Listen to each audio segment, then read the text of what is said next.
এখানে আমার একটা প্রশ্ন, অনেকে বলতে পারেন বাবা 4 লক্ষ বার আবার জন্ম নিতে হবে না। তখনকার মুনি ঋষিরা যে কথাগুলো বলে গেছে আমাদের ভাবার আছে। 80 লক্ষ জন এসেছো, লক্ষ্য আছে তোমার এই মানব জীবন পাওয়া, পেয়েছো। 4 লক্ষান্ত মানবা, এখন এবার তোমার লক্ষ্য হবে 4টে লক্ষ্য পূরণ করা। এরই নাম 4 লক্ষ। 4টে লক্ষ্য কি কি? 4 লক্ষ বার জন্ম নিতে হবে না, কারণ ভালো করে ভেবে দেখবেন এরপরে আমরা কুকুর হব না বানর হব, বিড়াল হব না বাঘ হব, কি কেউ বলতে পারবো কি? এই জন্য ভালো করে ভেবে দেখবেন, কথার মধ্যে একটা বড় প্যাচ, এই জন্য কীর্তনের ভিতরে বড় রস থেকে থাকে। কি বললেন? 4 লক্ষান্ত মানব, 4 লক্ষ পড়ে আছে। যেমন মায়েরা দেখবেন, আমরা ছোট ছোট ভাইয়েরা বোনেরা দিদিরা যখন পড়াশোনা করি আমাদের লক্ষ্য থাকে। আমরা যখন ক্লাস 1 2 3 4 5 6 7 9 মাধ্যমিক পাস করলাম, আমাদের লক্ষ্য থাকে হায়ার সেকেন্ডারিটা পাস করব। হায়ার সেকেন্ডারি পাস করার পর আমাদের লক্ষ্য থাকে ডিগ্রি কোর্সটা কমপ্লিট করব। ডিগ্রি কোর্সটা কমপ্লিট হয়ে যাওয়ার পরে আমাদের লক্ষ্য থাকে এবার পিএইচডিটা করব। পিএইচডিটা করার পরে লক্ষ্য থাকে একটা চাকরি করব। চাকরি করার পরে আমাদের লক্ষ্য থাকে একটা বড় ঘর বানাবো। ঘর বানানোর পর মনে হয় একটা সংসার পাতবো। সংসার পাতার পরে মনে মনে লক্ষ্য থাকে আমাদের যদি দুটো ছেলে পুলে হয় তাদের নিয়ে সুন্দর করে মানুষ করব। একটার পর একটা লক্ষ্য। এটা তো আমাদের এখানে সংসার জীবনের লক্ষ্য, মানব জীবনের এটা কিন্তু প্রকৃত লক্ষ্য নয়। মানব জীবনের লক্ষ্য 4টে: পশুত্ব, মনুষ্যত্ব, দেবত্ব, ব্রহ্মত্ব। কি কি বললাম বাবা? পশুত্ব, মনুষ্যত্ব, দেবত্ব আর ব্রহ্মত্ব। এই 4টে জীবন যদি আমরা অতিক্রম করতে পারি তবেই আমাদের মানব জীবন ধন্য। এই কথাগুলো ভাবি না বলে তাই আমাদের জীবনে এত দুঃখ। তাহলে কি? প্রথমে কি বললাম? পশুত্ব। ভালো করে মন দিয়ে শুনবেন। যেদিন আমরা মায়ের গর্ভ থেকে পৃথিবীর আলো দেখেছি সেদিন একটা সংস্কারের নাগ পাশে আমরা বাঁধা হয়ে গেছি। খুব ভালো করে ভেবে দেখুন, আমি আপনি পৃথিবীর সন্তান, কিন্তু দেখবেন ওই সন্তানটি জন্মানোর সাথে সাথে হয়ে গেল কি?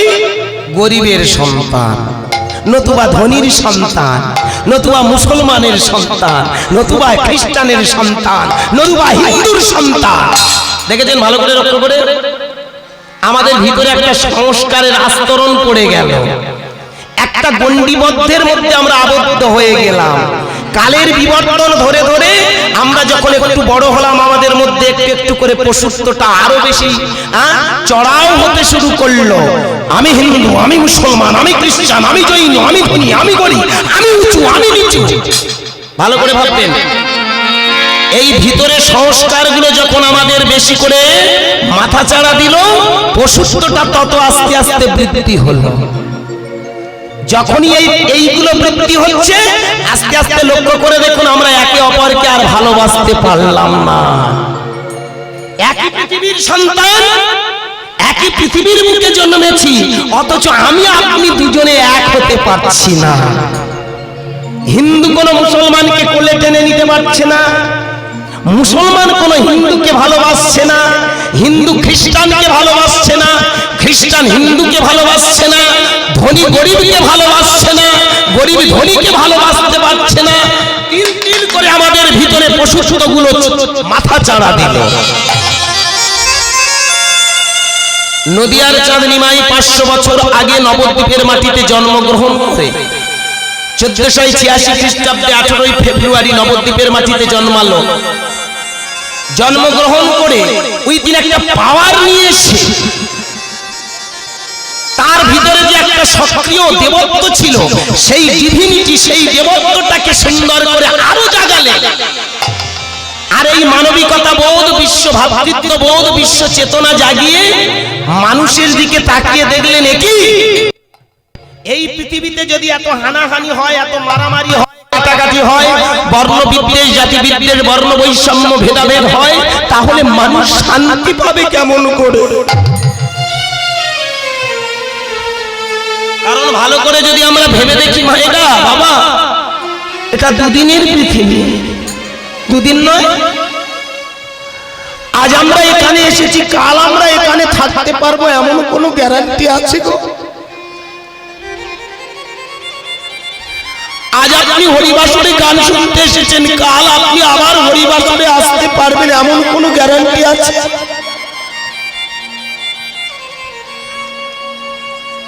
এখানে দাঁড়িয়ে আপনাদের সামনে দুটো হরিকথা, কৃষ্ণ কথা, তত্ত্ব কথা নিবেদন করছি। এখান থেকে যে আমি ঘরে ফিরে যাবে এমন কোনো গ্যারান্টি আছে? বুকের ব্যথাটা যদি একটু বেড়ে ওঠে, আমরা যে কয়েক সেকেন্ডের ভিতরে হারিয়ে যাই। ছেলের আগে মা মরে যাচ্ছে, মায়ের আগেও ছেলে মারা যাচ্ছে, যাচ্ছে না? কেহ মরে 10 মাসে, কেহ মরে গর্ভবাসে, কেহ ভূমি পরশ করি মাত্র। এই পৃথিবীতে জানবেন আমরা সবাই কিন্তু এখানে মরতে এসেছি, বাঁচতে নয় গো।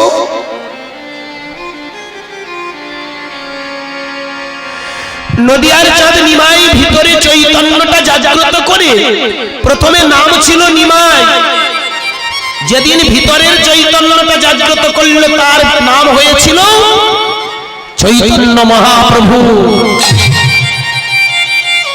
নিজের ভিতরের চৈতন্য সত্তাটাকে জাগ্রত করে দেখলো, হ্যাঁ গো, এত হানাহানি করছো, এত মারামারি, এত কাটাকাটি, বর্ণবিদ্বেষ, জাতিবিদ্বেষ, বলো না তোমরা কদিনের জন্য? একে অপরকে ঠকিয়ে যে তুমি বড় হতে চাইছো, একে অপরকে যে ঠকিয়ে তুমি ভালো থাকতে চাইছো, এটা কি ভালো থাকার জগৎ?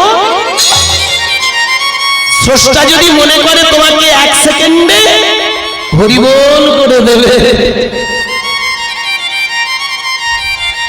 তাই এখানে হানাহানি, মারামারি, কাটাকাটি, বর্ণবিদ্বেষ, জাতিবিদ্বেষ, বর্ণ বৈষম্য, ভেদাভেদ নয় গো। এক জাতি, এক প্রাণ। আমরা যে মানুষ, কেউ কাউকে ঠকাবো না, কেউ কাউকে হীন ভাববো না, কেউ কাউকে বড় ভাববো না, ছোট ভাববো না। মিলে মিশে যদি আমরা চলতে পারি, তখন হয়ে যায় স্বর্গরাজ্য। এই মানবিকতা বোধ জন্মানোর জন্য নদিয়ার নিমাই দেখলেন এবার একটা ওষুধ এদের দিতে হবে, যে ওষুধটা এদের ভিতরের চৈতন্য সত্তাটাকে জাগ্রত করে দিতে পারে।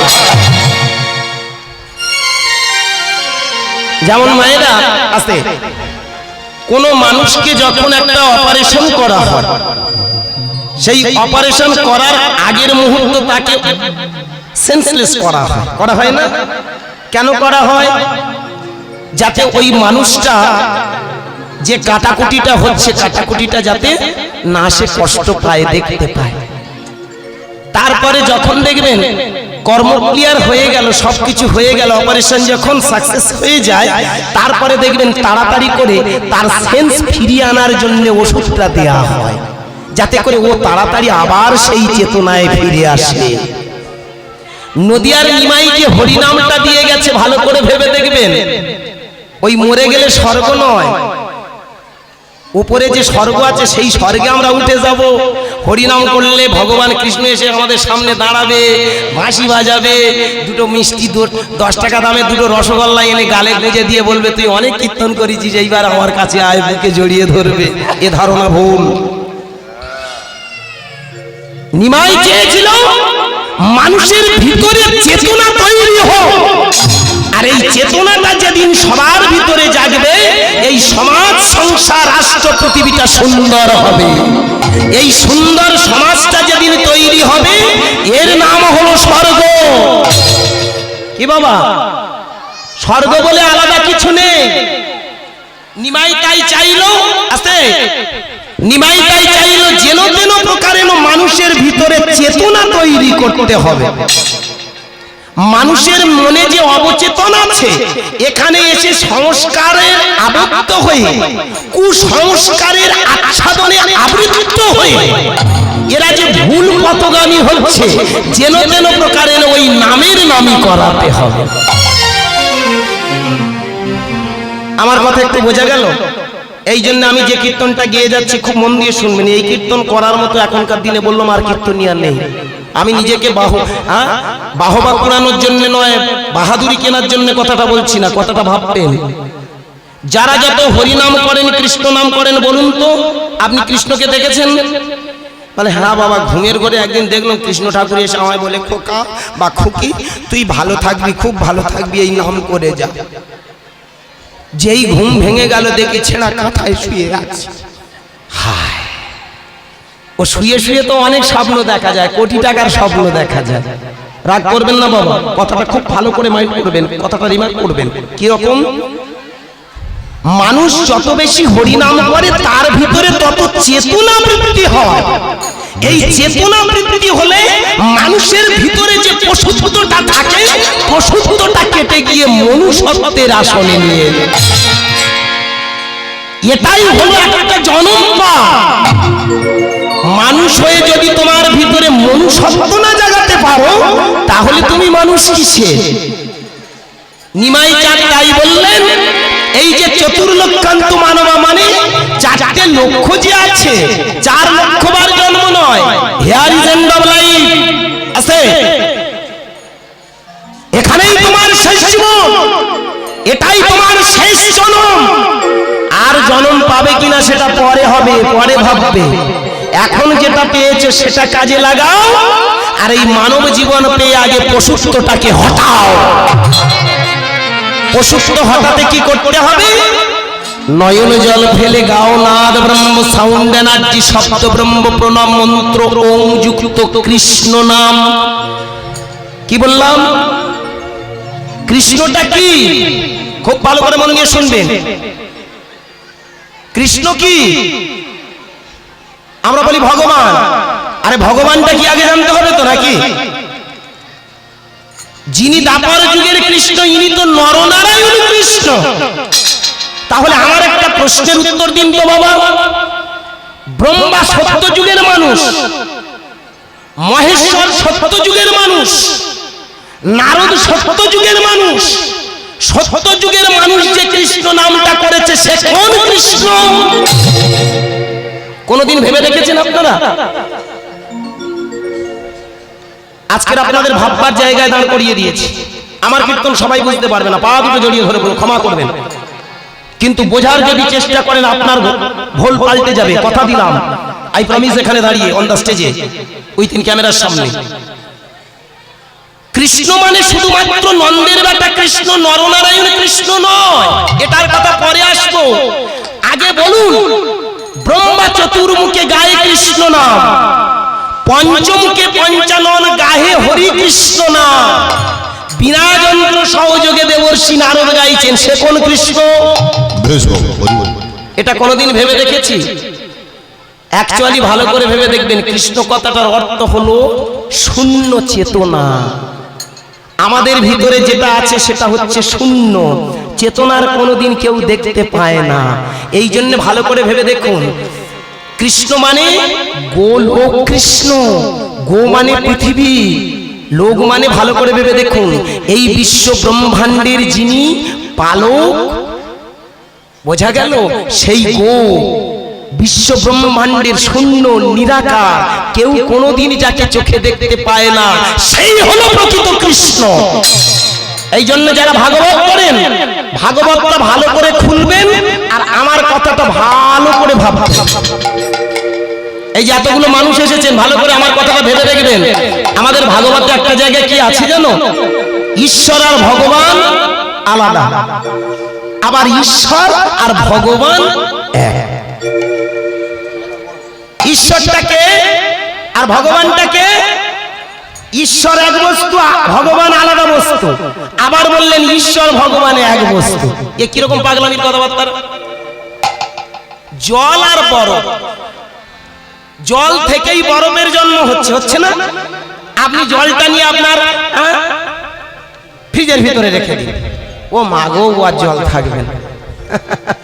ও কিছুক্ষণ পরে দেখা যাবে একটা ছাই হয়ে গেল। তাহলে একটু আগে যে জল ছিল কিয়ৎক্ষণ পরে সে হয়ে গেল একটা ছাই। তাহলে এটা আলাদা কি? কিন্তু আলাদা বলি কি, ওটা জল আর এটা বরফ।